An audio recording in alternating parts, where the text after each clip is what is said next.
تم مسلمانوں کو یعنی جو کوئی اللہ کے سامنے جانے اور روز آخرت کے آنے کی امید رکھتا ہو اسے ان لوگوں کی نیک سیرت اپنانی چاہیے، اور جو روگردانی کرے تو اللہ بھی بے نیاز ہے، لائق حمد و ثنا ہے۔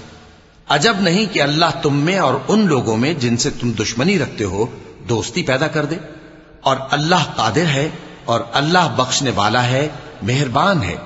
جن لوگوں نے تم سے دین کے بارے میں جنگ نہیں کی اور نہ تم کو تمہارے گھروں سے نکالا، ان کے ساتھ بھلائی اور انصاف کا سلوک کرنے سے اللہ تم کو منع نہیں کرتا۔ اللہ تو انصاف کرنے والوں کو دوست رکھتا ہے۔ اللہ انہی لوگوں کے ساتھ تم کو دوستی کرنے سے منع کرتا ہے جنہوں نے تم سے دین کے بارے میں لڑائی کی اور تم کو تمہارے گھروں سے نکالا اور تمہارے نکالنے میں اوروں کی مدد کی۔ تو جو لوگ ایسوں سے دوستی کریں گے وہی ظالم ہیں۔ مومنوں، جب تمہارے پاس مومن عورتیں وطن چھوڑ کر